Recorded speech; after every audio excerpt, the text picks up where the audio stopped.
I think many of you know that drawing and painting outside is one of my favorite things to do, and that I love color. And so today we are going to do our art outdoors, and we are going to use oil pastels to make a beautiful masterpiece. Since you're going to be doing your art outside, this video is to help you get set up. We are going to gather all of our supplies, make a checklist of what your plan is for outside, and then you're going to gather everything together, turn off your computer, and go for a nature walk. This time, look for objects in nature of every possible color.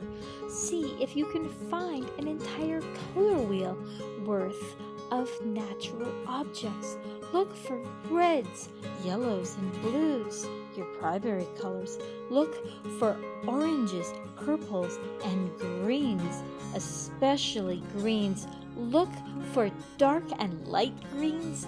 Not everything in nature is the same green, and even browns. You'll notice that not all browns are the same. Gather these beautiful objects, find a comfortable place to sit, and see which of these inspire you to draw.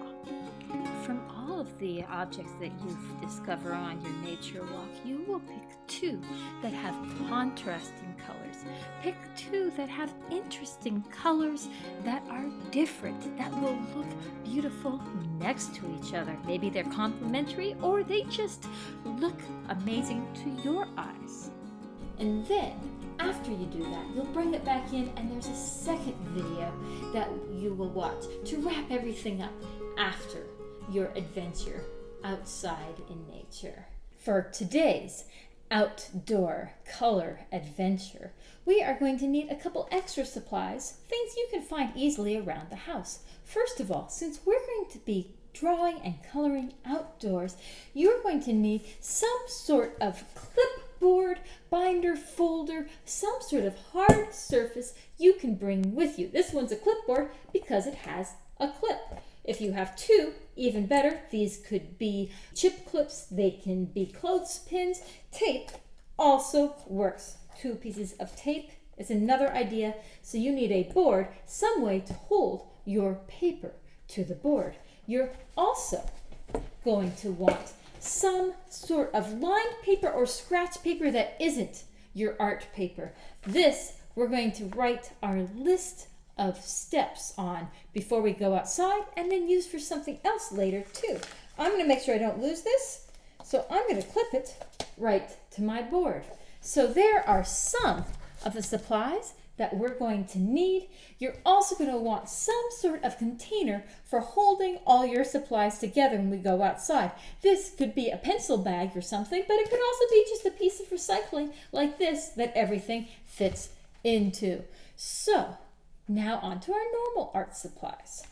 You will want a pencil, a Sharpie, eraser, 2 paper towels, 1, 2, and your oil pastels. We are going to use a large drawing paper. So you'll want your large drawing paper, 2 paper towels, scrap paper, board and way to hold our 2 board, oil pastels, eraser, Sharpie, and pencil. Go get those right now and meet me back at this video. Once we've organized ourselves indoors, you are going to go outside and look at all the color that you can find in nature wherever you are. This can be around your yard. Perhaps you go on a neighborhood walk with a family member. Whatever works for you. Once you've found your really amazing colorful objects, find somewhere outside that you would like to sit and draw. Maybe this location is under a tree, maybe it's on your porch, but try to do this outdoors somewhere that you can relax and hear the birds and feel the breeze. And that is where you're going to bring your art supplies, your pencil, eraser, Sharpie, paper towels, your clipboard, and paper, all of that to that spot. And one more important thing, your checklist. And this checklist we are going to make right now. You'll use your scratch paper or lined paper for making this list. This is your art checklist. Every time I write down a step on the art checklist, you write it down as well. The first thing you're going to do is that you're going to find your composition with two objects that have interesting, contrasting colors.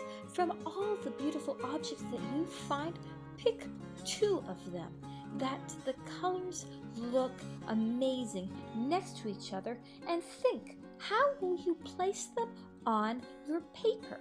You're going to compose what your picture is going to look like. That's what a composition is. I'm going to do this yellow flower facing one way and the purple in the other. Next, you are going to draw large. As a warm-up, use your finger to trace the lines in your object like the finger contour from last week's contour drawing challenge. We're not doing the whole challenge, but just finding the outside edges and the most important lines from your two objects helps get you thinking about how you are going to draw it, and then think about how large you're going to draw it on the paper. The yellow flower is going to be down here in the lower part, and I want to make sure that it's large enough to take up some space and show off its details. I am putting in all those details that I notice and making them big enough to see. If your object is extra small, use your eyes as a magnifying glass and draw it larger than it is. The two objects that you chose, however big they are, should use up most of the space of your paper. Hopefully they fit on there in an interesting way. I'm noticing such wavy lines in these leaves and how they flap over each other. That's really neat. The green in them is going to be really wonderful, even though I chose it for the purple. I'm looking closely at those flowers. What shapes are they made out of? And what else do I see about it? There's a leaf that goes behind them, putting in all those lines and details to use up the whole paper. See how it's really filling it in? I'm taking my time and noticing all of that as I go. 3. Sharpie and erase. Once you have finished drawing, go over it with a Sharpie. And then go over it with your eraser. Number 4, oil pastels. Find all the colors. You will also want your napkins, one for cleaning your oil pastels and the other to put underneath your oil pastels, because you're going to be looking at them and finding all the colors that match your objects. Actually pick up the oil pastel and hold it to the object and go, is that a color that it needs? What other color is it like as well? What would I blend with it? So you see how I'm collecting all those colors? I see that that's green, but that some of it's darker. It needs some blue in there. So I'm pulling the blue, and some areas are lighter, and so I'll use the light green, and white is always so great for blending together. And so all those colors, I need to keep track of them, but I also want to identify all the colors that are going to go into my drawing. And as you color, blend. blending is when you use all those colors that you noticed are in your object and putting them on next to each other and overlapping. Make sure that the oil pastels are thick. Make it so that inside your object you can't see through to the paper. If something is light, add white. White is great to put over the top and make the colors come together. Make sure that you use all the colors that you saw in there. Really make your object come to life with these amazing colors. And then finally, we are going to make sure that we include highlights and shadows. Highlights are where you take your white and you put it on where you notice your object is extra light, even if it's on top. And shadows is where you add darker colors. Purple is perfect for this, and I bet your object has a shadow underneath it. Use a little bit of a dark color like a purple to put it underneath, and this part you can even go super light so that you can see the paper through. So, wasn't that amazing to color your object outdoors? And then finally, clean up. Put everything back the way it was.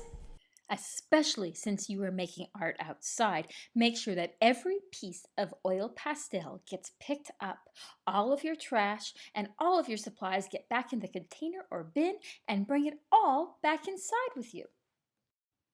Did you make a copy of the art checklist as you watched this video? If not, pause this and write these steps now. You'll bring this paper with you outside. Clip it onto your clipboard and bring it with you so that you know the steps for every part of today's project. And when you have finished your artwork, come back in and watch video number 2. Okay, I'll see you then. Go make some amazing